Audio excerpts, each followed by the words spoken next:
UKLO 1 year masters. No IELTS required up to 5 years visa. High visa success rate. Durga Kalamandiram అంటే ఎప్పటికీ NT Ramarao గారు talkies చేయదంతే.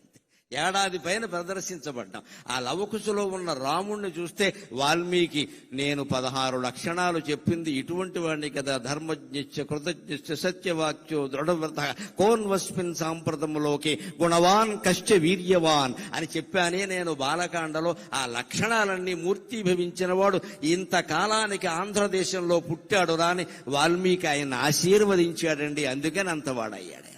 అదే శ్రీకృష్ణ పాత్ర ధరిస్తే ఇక చెప్పవలసిన అవసరం లేదు. ఆ ఒయ్యారం, ఆ సొగసు, ఆ ఎక్కడ అవసరమైన చోట కాఠిన్యం, అవసరమైన చోట చిరునవ్వు. శ్రీకృష్ణుడు అంటేనే పెద్ద మాయ.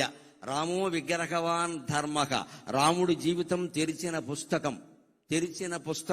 రాముడు అధర్మం చెయ్యడు. మనకి తెలియక మాట్లాడుకుంటాం కానీ రాముడు అధర్మం చెయ్యడు. రాముని జీవిత చరిత్ర అంతా ముక్కుసూటిగా ఉంటుంది. శ్రీకృష్ణుడి ధర్మం కాదు, అలా ఉండదు. లీల, శ్రీకృష్ణ లీల. లీల అంటే అర్థం ఏమిటి? కర్మ అంటే అర్థం ఏమిటి? ఆనందం కోసం చేసేది కర్మ, ఆనందంగా ఉండి చేసేది లీల. అది శ్రీకృష్ణ అవతారం ధర్మం. మనం ప్రతి పని ఆనందం కోసం చేస్తాం కాబట్టి మన కర్మ మనం అనుభవించాలి, మంచి అయినా చెడ్డైనా.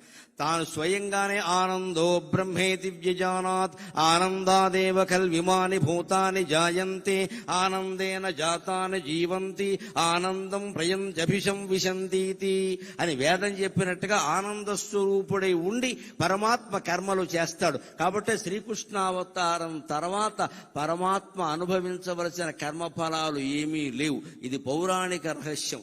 రాముడు చేసినటువంటి కొన్ని పొరపాట్లు, తప్పులు, ఒప్పులు ఏమున్నా వాటిని కృష్ణావతారంలో అనుభవించాల్సి వచ్చింది.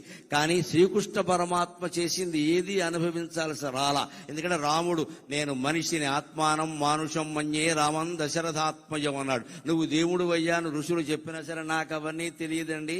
నా పేరు రాముడండి, మా నాన్నగారు దశరథుడండి, మా అమ్మ కౌశల్యండి, బళ్ళు అలాగే పేరు రాశారండి అని చెప్పాడు. నేను మనిషిని, నేను మానవుడిగానే పుట్టాను. మానవుడిగా ఉండి ధర్మాన్ని ఎలా గెలిపించాలో ఆ ప్రయత్నం అంతా నేను చేస్తాను. ఓడిపోతే ఓడిపోతానన్నాడు రాముడు. రాముడు ధర్మానికి ప్రత్యేక.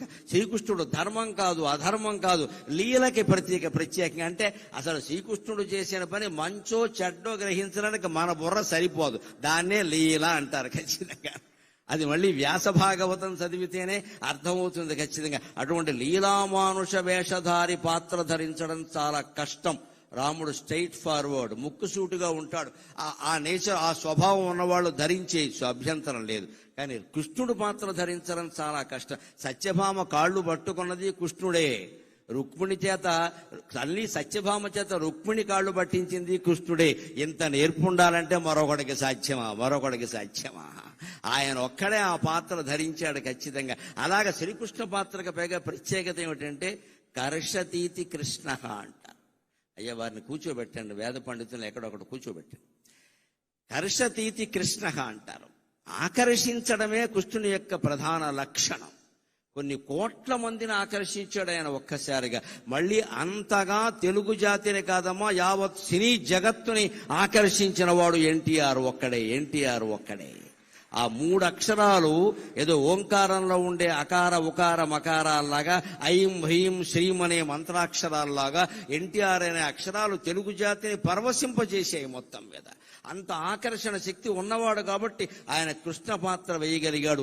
మనకి తెలియకపోవచ్చు కానీ ఏదో ఒక ఉపాసన లేకుండా అటువంటి పాత్రలు వేయడం సాధ్యం కాదండి. ఆయన రాముడు కృష్ణుడే కాదు, పౌరాణిక చిత్రాల్లో ఏ పాత్ర ధరించినా ఉపవాసం ఉండేవాట ఖచ్చితంగా. మాంసాహారం తినేవాడు కాదు, అలవాటైన మనిషి అయినా తినేవాడు కాదు, నేల మీదే పడుకునేవాడు. ఆయన ఇష్టదైవమైన వెంకటేశ్వర స్వామిని ధ్యానించేవాడు. ఆ కారణంగా ఆయనకు అనుగ్రహం పుష్కలంగా కలిగింది. ఆ పాత్రలో ఆయనే జీవించాడు. అందుకే ఆయన కృష్ణ పాత్ర ధరిస్తే నా అభిప్రాయం ఏమిటి అంటే, శ్రీకృష్ణుడౌచు వశీకరణము చేయ వ్యాసుండు నిన్ను చూడవచ్చు నిజము. నేను చిత్రించినటువంటి కృష్ణ పరమాత్మ, నేను కళ్ళతో దర్శించిన పరమాత్మ మళ్ళీ పుట్టాడు తెలుగునాట అని వ్యాసుడు నిన్ను చూడ్డానికి వస్తాడయా? ఖచ్చితంగా అంటున్నాను. ఇంకో మాట, ఆయన భీష్మ పాత్ర నటించడం నిండు వయస్సులో, ఇంకా ప్రౌఢ వయస్సు కూడా కాదు, యవ్వనం దాటిన వయస్సులో నటించడం చాలా చిత్రమైన విషయం. అది ఆ పితామకు పాత్ర యవ్వనమునదాల్ప గంగమ్మ పుత్ర శోకమ్ముదీరే. భారతంలో ఒక రహస్యం ఏమిటంటే, అర్జునుడు కూడా చనిపోయాడు, మళ్ళీ పుట్టాడు. అభిమన్యుడు చనిపోవడం కాదు, అర్జునుడు కూడా చనిపోయాడు, ఖచ్చితంగా చనిపోయాడు. అశ్వమేధ పర్వం చదువుకుంటే తెలుస్తుంది. పైగా ఎవరి చేతుల్లో చనిపోయాడో తెలుసా? దారుణం, కొడుకు చేతుల్లో చనిపోయాడు. ఎవరా కొడుకు? చిత్రాంగదికి పుట్టినవాడు బభ్రువాహనుడు. బభ్రువాహనుడు అర్జునుడిని చంపుతాడు యుద్ధంలో. ఆ యుద్ధం ఆయన కొందెచ్చుకున్నాడు అర్జునుడు. అర్జునుడు పూర్తిగా బతికి లేడండి, చచ్చిపోయి మళ్ళీ పుట్టాడు. ఎవరి వల్ల పుట్టాడు? ఉలూపి నాగకన్య మంత్రం వేసి బతికించింది. ఈ కథకి మూలం ఏమిటంటే, ఇది ఎందుకు ఇలా జరిగింది, అర్జునుడు లాంటి వాడికి కూడా చావు ఏమిటి, మళ్ళీ పుట్టడం ఏమిటి, ఎందుకు జరిగిందంటే ఎవరి కర్మ వారు అనుభవించాల్సిందే. భీష్ముడిని చంపిన విధానం ఎవరికి నచ్చినా ఎవరికి నచ్చకపోయినా, చివరికి భీష్ముడికే నచ్చినా గంగాదేవికి నచ్చలేదు, కన్న తల్లి కదా. మా అబ్బాయిని అన్యాయంగా చంపారు, మా అబ్బాయిని అన్యాయంగా చంపారు. 257 సంవత్సరాలు పెళ్లి చేసుకోకుండా, తోడు నీడా లేకుండా, కష్టసుఖాలు చెప్పుకునేందుకు మనిషి లేకుండా రాజ్యత్యాగం చేసి బతికిన వాడిని శిఖండిని అడ్డం పెట్టుకుని చంపుతారా? నా కొడుకు చావుకి కారణమైన వాడు కొడుకు చేతుల్లోనే చనిపోతాడు అని గంగమ్మ శాపం ఇచ్చిందండి. ఇది భారతంలో ఉంటుంది ఖచ్చితంగా. ఆ శాపం అమలు అయింది.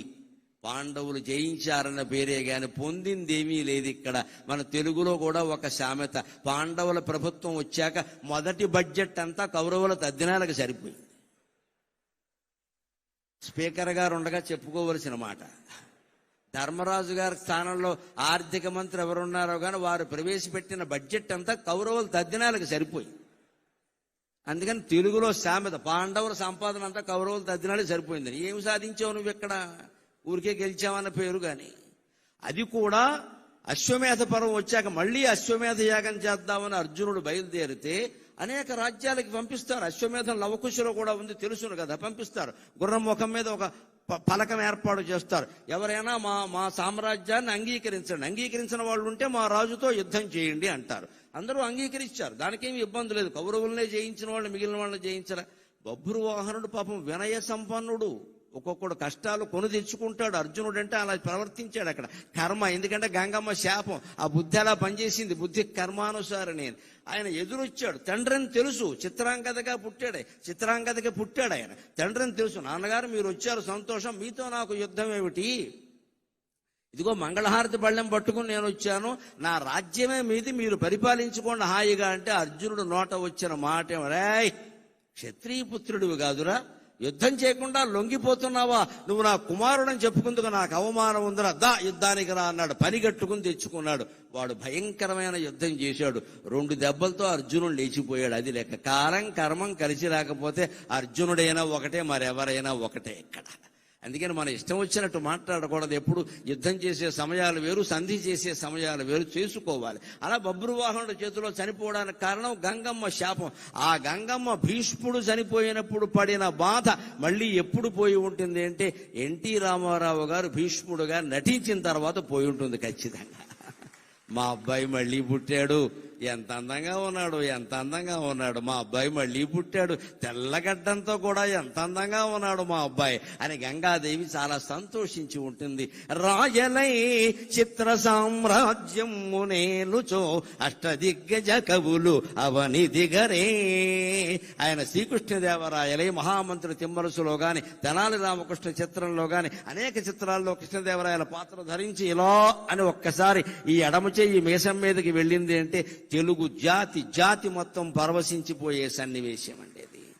అది చిత్రాలుగా తయారు చేసి మన ఇళ్లలో పెట్టుకుని మన పిల్లలకి చెప్పాలి, మన జాతి అంటే ఇదిరా, కృష్ణదేవరాయలు పరిపాలించిన భూమిరా ఇది, మరో రకంగా ఉండకూడదురా, మన భాషను మనం కాపాడుకోవాలని చెప్పడానికి ఇవాళ కృష్ణదేవరాయలు లేడు. కానీ ఎన్టీ రామారావు కృష్ణదేవరాయలు వేసిన బొమ్మ మీ ఇంట్లో పెట్టండి, మీ పిల్లలకి చెప్పండి, భాష మిగులుతుంది, భగవంతుడు మిగులుతాడు.